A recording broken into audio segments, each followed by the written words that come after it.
Ladies and gentlemen, welcome back to Planescape Torment walkthrough with me, Isaac.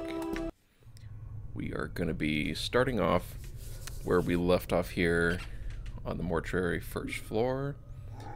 I'm gone. I did go back and redo that third floor because I decided it was definitely not in our best interest to be in active combat with the entire building.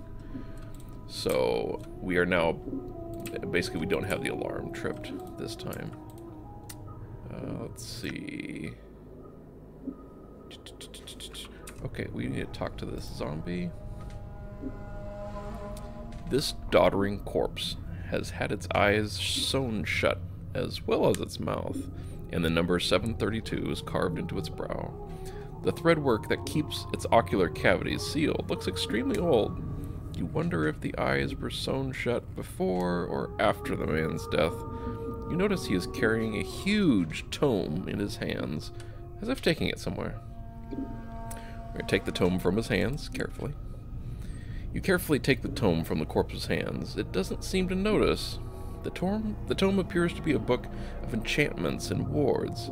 It is filled with diagrams and charts detailing various aspects of the necromantic arts. The book itself is extremely heavy. As awkward as the zombie is, it must be extremely strong. We're going to leave the corpse in peace.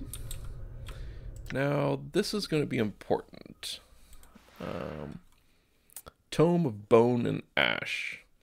This worn, leather-bound tome lists diagrams and charts detailing several minor wards and enchantments.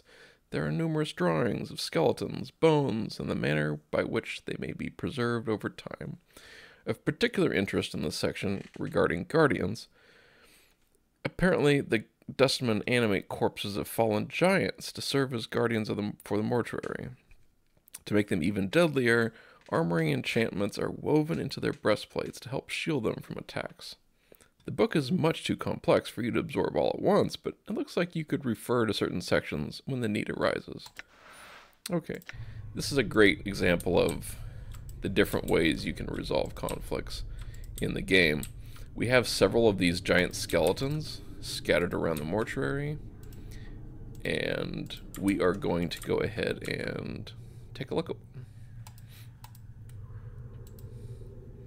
Before you is a giant skeleton in ornate bronze armor. The armor has been bolted onto the skeleton's frame, and a series of elaborate symbols have been carved across the breastplate. You wonder where the skeleton came from. You weren't aware that they made humans in this size. The huge blade in its hands looks as if it weighs as much as a wagon cart.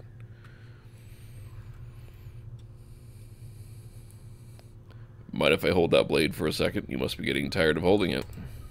The skeleton looks too long dead to answer any of your questions. Either that or its head is too high up for you to answer it, for it to hear you. We're going to examine the giant skeleton carefully. The skeleton's intricate bronze armor is riveted onto its ribcage and shoulder blades with a series of iron bolts. As you study the frame behind the armor, you notice the same iron bolts are set into the skeleton's shoulder, elbow, pelvic, and knee joints. A mass of thick leather cords and heavy knotted ropes run along the length of the skeleton's arms and legs, woven in such a pattern that they resemble muscles and tendons. We're going to examine the armor. Despite the armor's obvious age, it looks well cared for. It shines brightly, and the symbols engraved on the breastplate seem to flow in the firelight, shifting slightly whenever you try to focus on them. We're going to study the symbols. Almost unconsciously, you let your gaze relax as you look at the symbols. After a moment, the symbols cease shifting and resolve into a trail of runes that run up and down the breastplate. Strangely enough, the interlocking pattern of runes reminds you of chains, and with that thought, you suddenly recall that these runes are some sort of warding enchantment. We're going to study the runes and try to recall the enchantment. You study the pattern of runes as they weave their way across the breastplate. On its most basic level, the runes are a lesser armoring enchantment, but several skull-shaped runes and spherical tracings along the edges of the armor make you suspect several greater necromantic and warding enchantments are woven in as well. Touching the skeleton will most likely cause it to awaken and defend itself. We will see if we can dispel the enchantments somehow. Okay, 500 XP points. You suspect that marring the rune pattern along the breastplate could unravel the enchantments, but it looks difficult. The pattern is complicated, and scratching out the wrong section could cause the skeleton to animate. We're going to compare the pattern to the enchantments in the Tome of Bone and Ash, see if we can determine how they can be broken. We can also just directly try to mar the runes, but I think it was better to do the Tome first. From what you can make out from the Tome, it seems the armoring enchantment applies only to the breastplate. The necromantic enchantment allows the skeleton to be raised, but it is the warding enchantment that gives the skeleton its limited awareness of its surroundings. You'd guess if you were to mar the skeleton's ward, it would interpret it as an attack, unless you blinded it to your presence first. So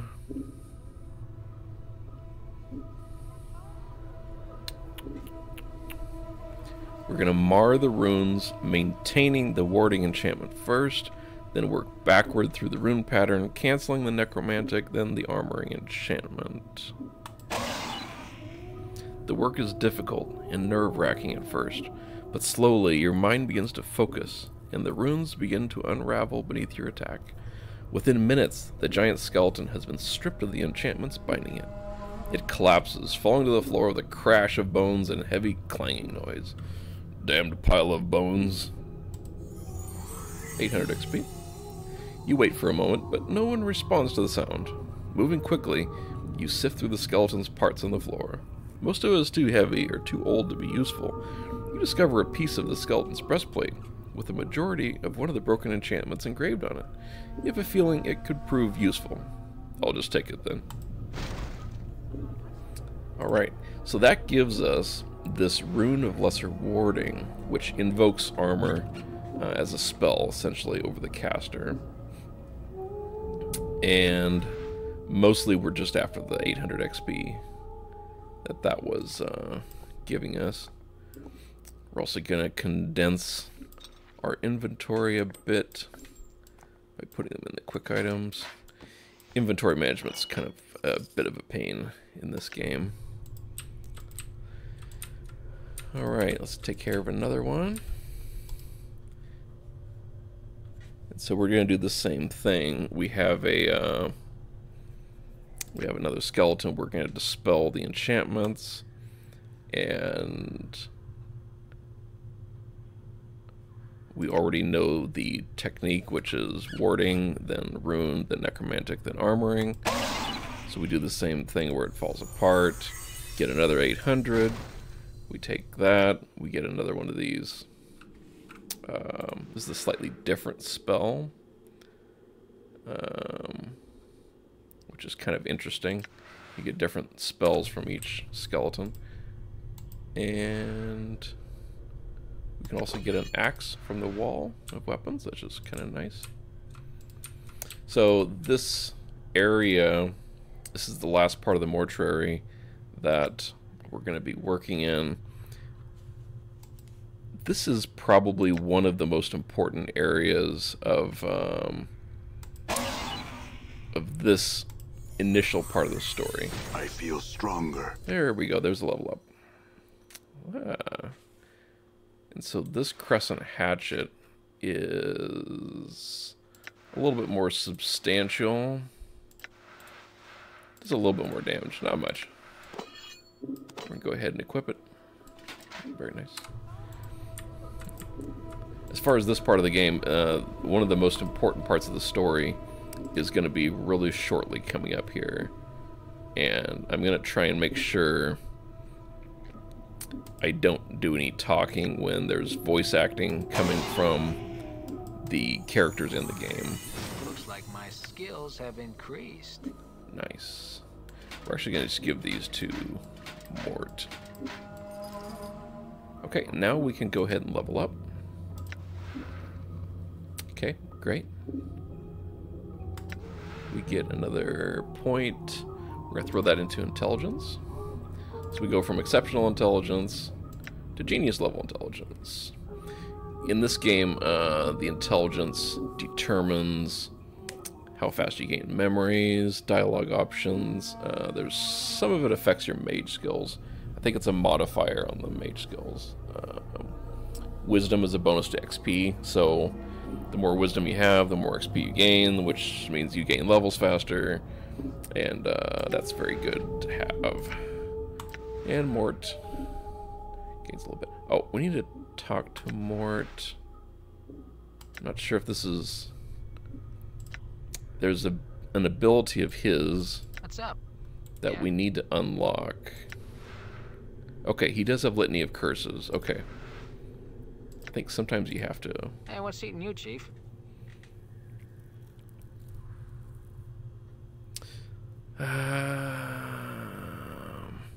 No, we can't talk to him yet. There's a time when we can upgrade him. All right. Some of his abilities. Not at the moment. Okay, let's go on to the next area here. Okay, this is the crucial part. And right there, the music changes. This is Dianara's theme. Spectacular piece of music. I absolutely love it.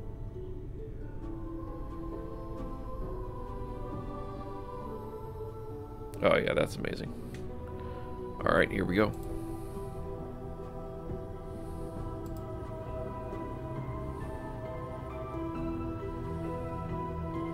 Guys, I'm going to give you pre-warning. Her voice is pretty quiet, so before I click on this, I'm going to give you a couple seconds to turn up the volume.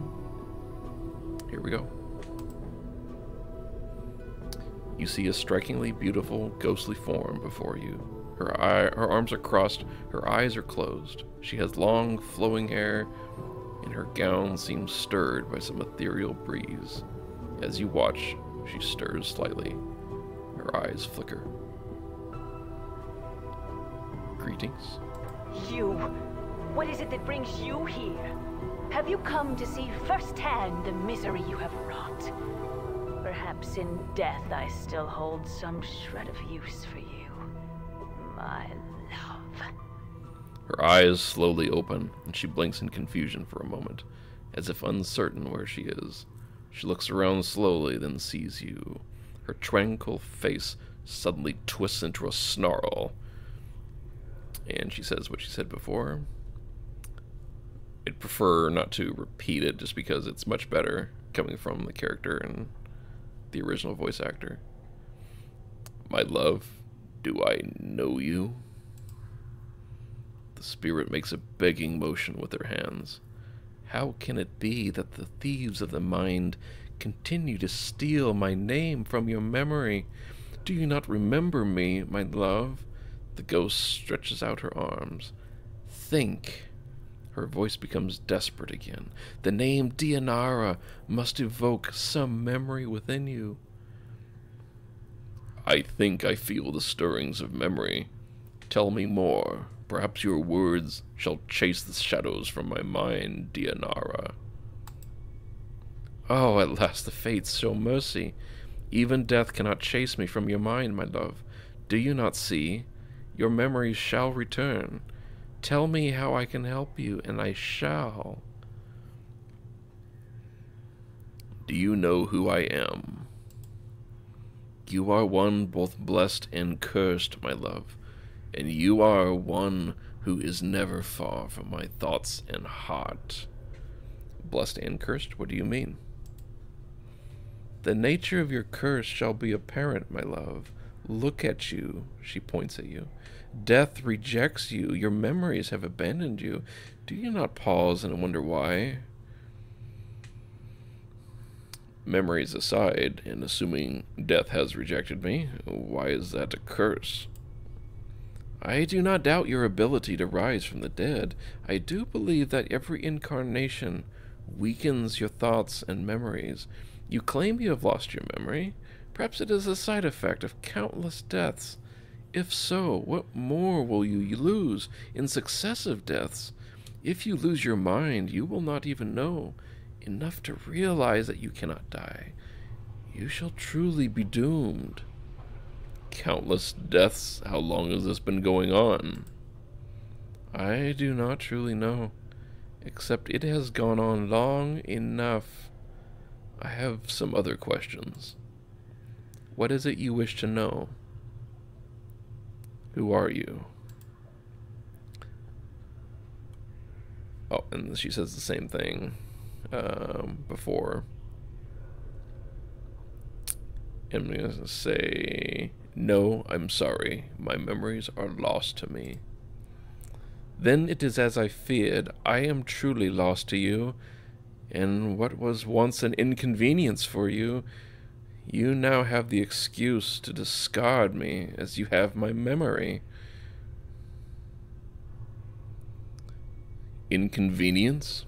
Discard you? I do not know you, spirit. My memories are no more. Tell me, who are you? What do you know of me? You are one both blessed and courage. She says the same thing.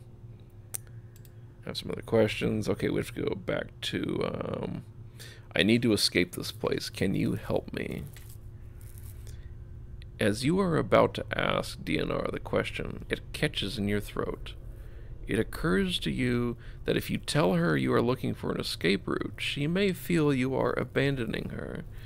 If you are going to ask her how to leave, you'll need to be delicate about it. Dianara, I am in danger. Can you guide me to a place of safety? I shall return as soon as I can speak to you again. In danger? Dianara looks concerned. Of course, my love. I shall aid you any way I can.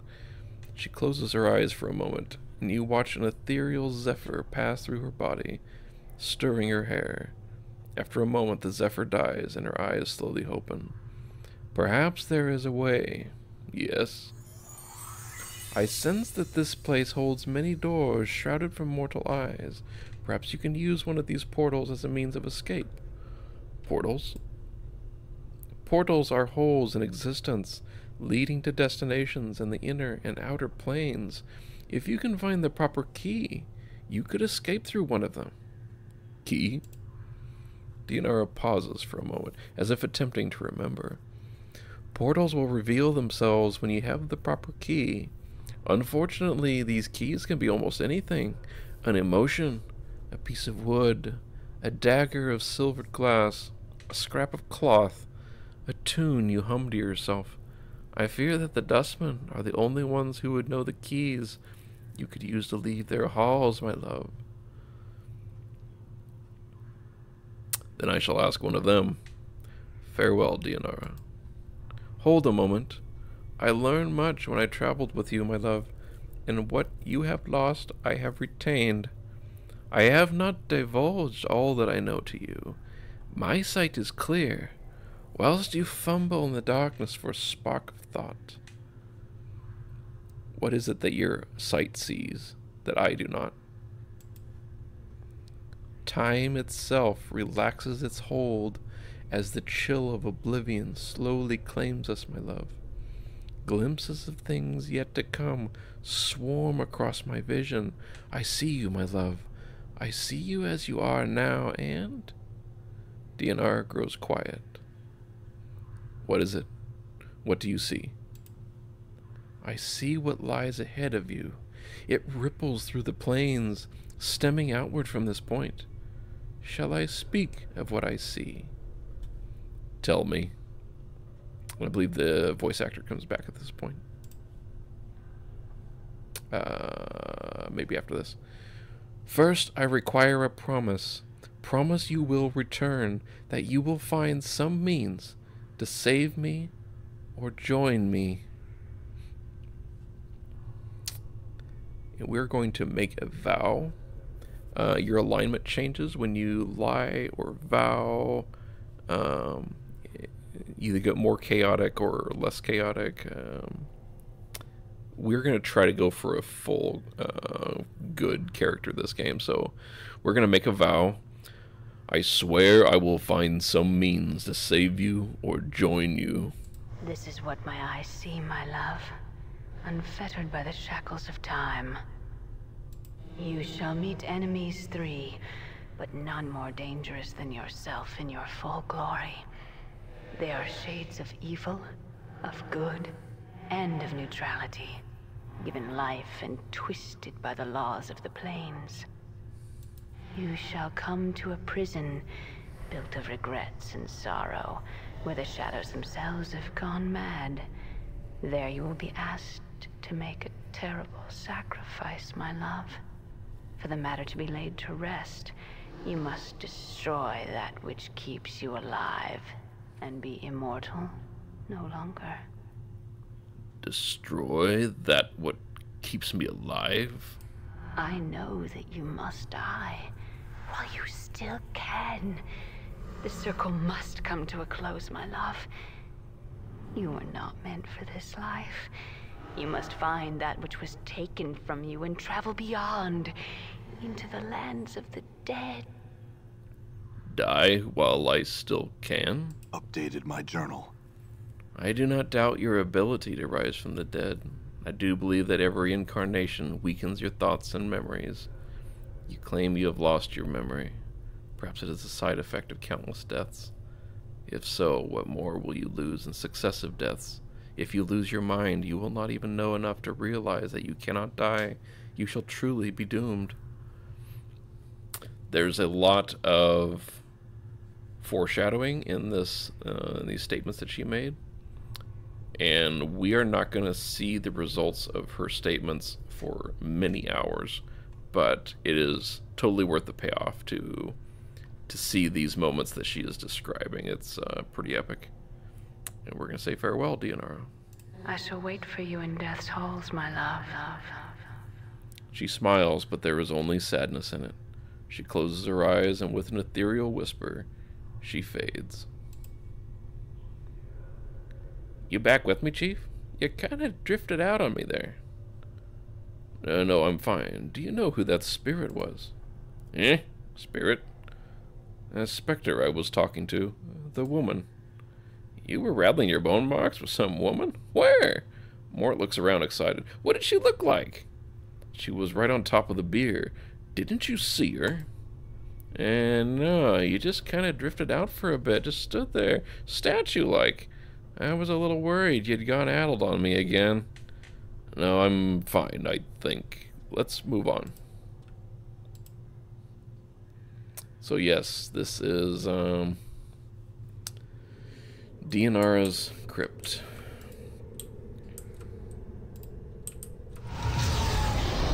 And we have the fingerbone charm. So that is the portal key out. And let's go.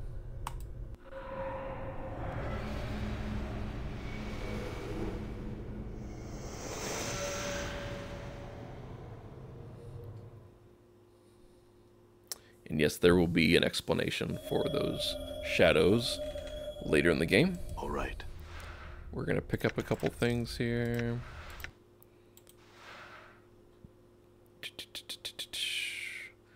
This note has been written with remarkable penmanship upon the finest parchment. Vaxus, if you are reading this, you have undoubtedly failed in your task and have been forced to use the escape route I arranged. I told you your little disguise idea was ridiculous. In any case, you'll need to lay low for a while. The dustmen may be deluded, but they are not fools, and they will certainly seek retribution for our intrusion. I left you some coins. Use them to secure a hiding place in the hive, preferably in Ragpicker Square. The dustmen will be unwilling to look for you there. Once you have secured a new hiding place, I have a new mission for you. Find out where Farad is getting those bodies he's delivering to the mortuary. It's apparently causing the dustmen a great deal of upset, and I wouldn't mind knowing myself. Reports are that the stone-faced dustman at the Gathering Dust Bar, Initiate Emmerich, I think the fool's name is, has been sending out finders to try and mark Farad's movements. See if you can find out how far along he is, and hinder his efforts until we know more about Farad's activities. I don't want Emmerich finding out something before we do. Pen. Alright. The sarcophagus appears to have been here for centuries. There is no lid.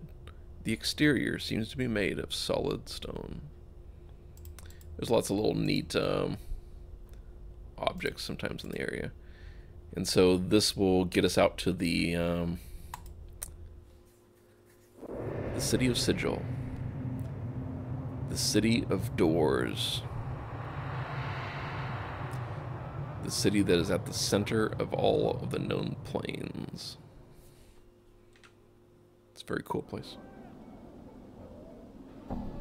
Alright. Done. I think we're going to cut off the video here. And when we pick up, we will begin our exploration of the city of Sigil. Thanks for watching, guys. Leave a comment. Hit that like button. And subscribe, of course. And we'll see you on the next go-round. Thanks a lot.